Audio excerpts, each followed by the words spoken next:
ভেনেজুয়েলাতে পরপর দুইবার কয়েক সেকেন্ডের ব্যবধানে যে ভূমিকম্প তছনছ করে দিল, এটা যে আমার দেশের মধ্যে আসবে না, এটা যে আমার দেশে হবে না, আমরা কি করে ভাবতে পারি? একটা পরিকল্পিত নগরী ভেঙে তছনছ হয়ে গেছে, মৃত্যুপুরীতে রূপ নিয়েছে। আপনি ভেনেজুয়েলার দিকে তাকিয়ে দেখেন, এটা একটা মৃত্যুপুরী হয়ে গেছে এখন।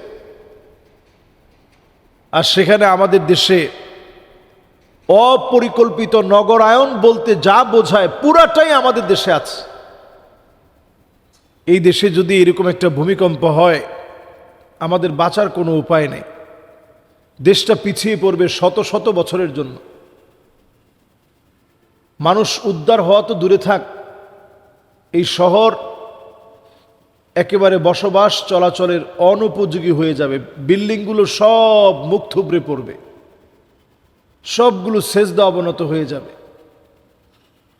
আজকে বড় আফসোস, এত দেশের বিপদগুলো আমরা দেখি। বড় বড় ভূমিকম্প আসার আগে পূর্ব দিকে ভূমিকম্প আসবে, এরপরেও আমরা বুঝি না আমাদের জন্য আযাব চলে আসতেছে। এই যে পূর্ব দিক, মানে মায়ানমারকে আপনি পূর্ব দিক ধরতে পারেন, ইন্ডিয়াকে ধরতে পারেন, এরপরে আপনার এই বদ্বীপের মতো ছোট্ট বাংলাদেশের আশেপাশের যে দেশগুলো আছে সবগুলারই আপনি পূর্ব দিকের দেশ হিসাবে যদি ধরেন, এই পূর্ব দিকে ভূমিকম্প হবে।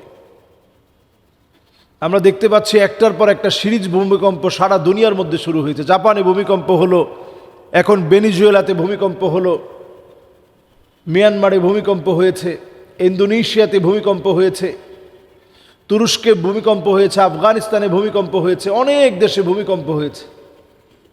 কিন্তু আল্লাহ তাআলা কি অপার দয়া, আমাদের এই বাংলাদেশটাকে আল্লাহ তাআলা এখনো হেফাজতে রাখছেন।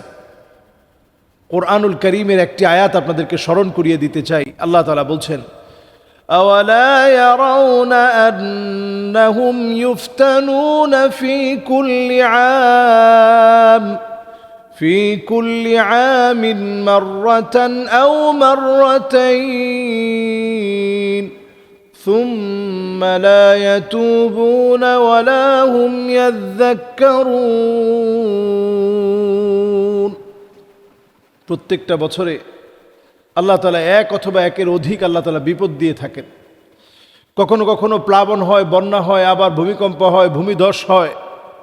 আল্লাহ তাআলা কত রকমের আযাব দেন।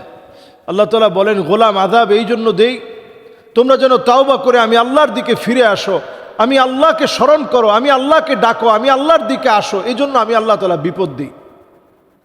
শুধুমাত্র ভূমিকম্পই শেষ না, এই পৃথিবীবাসী খুব অল্প সময়ের ভিতরে বড় বড় ভূমিধস দেখবে। এই খেলা নিয়ে আমরা মাতোয়ারা হয়েছি। আপনারা এবার দেখবেন, নিশ্চিত করে আপনারা লিখে রাখেন, খেলার মাঠের ভিতরে অনেক বড় বড় এই বছর খেলার মাঠের ভিতরে বিপর্যয় ঘটবে। এটা আপনারা লিখে রাখতে পারেন আজকে খাতা কলমে।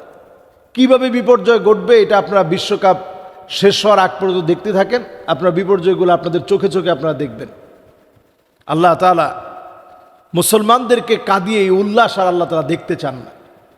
এই পৃথিবীর ভিতরে যখন গান বাজনা, মদ, জুয়া, অশ্লীলতা, পাপাচার যখন হালালের মতো মানুষ করা শুরু করবে, ফালিয়ারতাকিবু ইনদা যালিকা রিহান হামরা, চতুর্দিক থেকে আগুন ঘেরাও করে ফেলবে। আমার মনে হয় সে সময় চলে আসছে। এই পৃথিবীর ভিতরে কাসরাতুজ জালাজিল, একটার পর একটা দেশ শুধু ভূমিকম্পের তাণ্ডব দেখবে। খাসফুন, ভূমিধস হবে, উপর থেকে বড় বড় আযাব পড়ে মানুষ মারা যাবে। ধরেন পাহাড়টা হঠাৎ করে ধসে গেছে, বড় একটা আযাব, মানুষ মারা গেল। বিল্ডিং পড়ে মানুষ মারা যাওয়া, উপর থেকে কিছু একটা পড়ে মানুষ মারা যাবে। নবীজি সাল্লাল্লাহু আলাইহি সাল্লাম বলে গেছেন, মানুষের চেহারার ভিতরে বিকৃতি ঘটে যাবে, ছেলে মেয়ের মতো হয়ে যাবে, মেয়ে ছেলের মতো হয়ে যাবে। অহরহ এখন হচ্ছে। এই পৃথিবীর ভিতরে আযাব আসবে এমন, মানুষের এমন ভয়াবহ আযাবের ভিতরে মানুষ পড়ে যাবে। পৃথিবীর ভিতরে বিভিন্ন প্রতিশোধ নিতে চান না। আল্লাহ তাআলা চান যে মানুষগুলো একটু দেখে আল্লাহর দিকে যেন ফিরে আসে, একটু তওবা করে, একটু যেন আল্লাহকে আল্লাহ বলে ডাক দেয়। ওয়াইদা গাশিয়াহুম মাউজুন ফিয যুলাল, দাউল্লাহ মুখলিসিন লাহুদ্দিন। বিপদ আসলে মানুষ তখন আল্লাহকে মন থেকে ডাকে, বিপদ চলে গেলে আবার ভুলে যায়। এখনো যদি আমরা এই শঙ্কার ভিতরে, ভয়ের ভিতরে যদি আমরা নামাজি হতে পারি, যদি হতে পারতাম, তাহলে আমাদের কাছ থেকে আযাবটা উঠে যেত। আল্লাহ তাআলা যেন আমাদেরকে নামাজি বানায় দেয়, বিপদ মুসিবত থেকে আল্লাহ যেন হেফাজত করে। আল্লাহ তাআলা বলছেন, أَوَلَا يَرَوْنَ أَنَّهُمْ يُفْتَنُونَ في كل عام مرة أو مرتين ثم لا يتوبون ولا هم يذكرون। প্রত্যেকটা বছরে আল্লাহ তাআলা এক অথবা একের অধিক আল্লাহ তাআলা বিপদ দিয়ে থাকেন। কখনো কখনো প্লাবন হয়, বন্যা হয়, আবার ভূমিকম্প হয়, ভূমিধস হয়। আল্লাহ তাআলা কত রকমের আযাব দেন। আল্লাহ তাআলা বলেন, গোলাম আযাব এই জন্য দেই তোমরা যেন তাওবা করে আমি আল্লাহর দিকে ফিরে আসো, আমি আল্লাহকে স্মরণ করো, আমি আল্লাহকে ডাকো, আমি আল্লাহর দিকে আসো। এই জন্য আমি আল্লাহ তাআলা বিপদ দিই।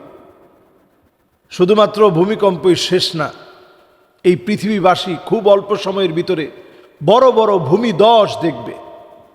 এই খেলা নিয়ে আমরা মাতোয়ারা হয়েছি। আপনারা এবার দেখবেন